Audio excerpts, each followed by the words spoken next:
दोस्तों, आप नाना पाटेकर को तो जानते ही हैं और ये कई बार गवर्नमेंट को टोकने की वजह से बहुत सुर्खियों में रहते हैं। तो इसी तरह एक प्रोग्राम में इन्होंने गवर्नमेंट को कुछ नाराज़गी जताई। तो चलो इसे देखते हैं। बड़ा प्यारा समझाया है। शेतकऱ्याच्या घरात जातो, दुःखाची व्याख्याच बदलून जाते हो. मला माहितीच नव्हतं हे दुःख. नटसम्राट आज जर मला करायला सांगितलं तर मी वेगळ्या पद्धतीनं करेन.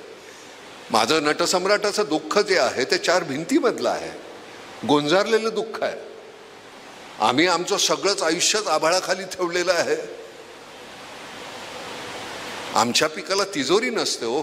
कोणी या पाखरं येऊन खातात, वांद्रं खातात, वानोळं म्हणून त्यांनी तो खायचाच असतो. उरलेलं आम्ही खातो, पण त्याचा जो एक रास्त भाव आहे तो द्या ना. याच्या पलीकडे आम्ही काय मागितलं. आई आमची सांगायची 16 रुपये सोनं होतं तोळा. आज 50,000. मला माहिती नाही भाव काय आहे.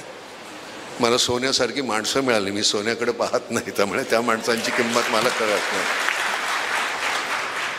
पण सोन्याचा भाव इथून इतका झाला, आमच्या तांदळाचा भाव, गव्हाचा भाव काय पटीत वाढलाय तुम्हाला माहिती आहे.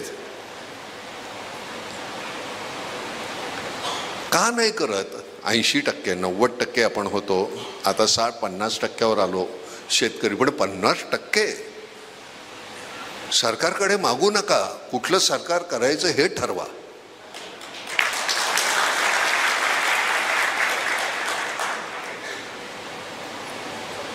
मला राजकारणामध्ये जाता येत नाही, कारण मला आतमध्ये पोटात आहे तेच उठात येतं.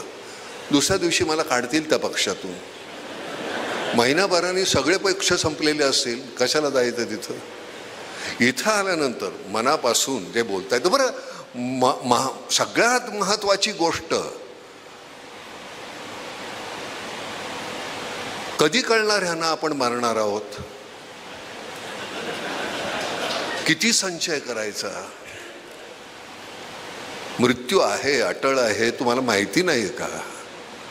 अमर असल्यासारखे का वागता तुम्ही, काय बोलता, कुठले आदर्श ठेवता आमच्या नवीन पिढीसमोर तुम्ही, काय चाललेलं आहे.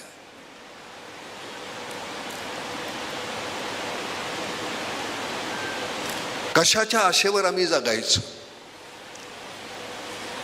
रोज आम्हाला अन्न देणारा जो आहे त्याची जर तुम्हाला पत्रास नसेल तर मग आम्ही तुमची पत्रास का ठेवायची. अडवणूक नाही, अडवणूक कधीच नाही. शेतकरी कधीच तुमची अडवणूक करणार नाही. तो कितीही चिडला, काही झाला, मी आत्महत्या केली तरी पुन्हा जन्मून मी पुन्हा शेतकरीच होणार, अशा पद्धतीनं जगणारी जात आहे.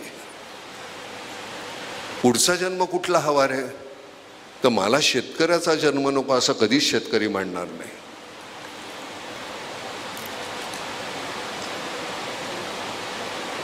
जनावरांची भाषा आम्ही जाणतो, तुम्हाला आमची भाषा कळत नाही का. आणि हे कधी संपणार आहे. वर्षोनवर्ष कसले स्वतंत्र झालो आम्ही, एका गुलामीतून दुसऱ्या गुलामीमध्ये, अजून काय. आणि मग त्याला वाचा फोडण्यासाठी हे फार गरजेचं आहे.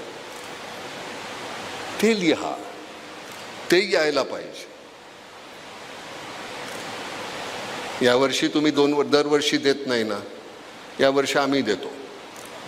ते निर्मला गजानन फाउंडेशनमधून 2 लाख तुम्ही द्या बरं का, या साहित्य संमेलनाला. तेवढी पुढच्या वर्षी तुम्हाला बांधील आहात, त्याच्या पुढच्या वर्षी परत देऊ आम्ही. मधल्या दरम्यान जमलं तर बघा दरवर्षी जमतंय का. तुमचंच पुढे रडतोय बरं. हां, पण काळजी करू नका. अशा कार्यक्रमाला पैशाची काही ददात नसते, कारण हा कार्यक्रमच नव्हे, हा यज्ञ आहे. आणि यज्ञामध्ये हा समिधा असतात. यज्ञामध्ये आहुती नसते, समिधा असतात. आणि त्या समिधा देण्यासाठी फार कमाल. समिधा बाबांच्या ताईंचं पुस्तक आहे समिधा म्हणून, अप्रतिम पुस्तक आहे. माझ्या नशिबानं काय झालं, माझ्या कळत्या नकळत्या वयापासून, आता मला कधी कळायला लागलं देव जाणे, पण बाबांशी माझा 50 वर्षाचा संबंध आला आमटेंशी. प्रकाश विकास हे थोरल्या भावंडांसारखे आहेत, भारती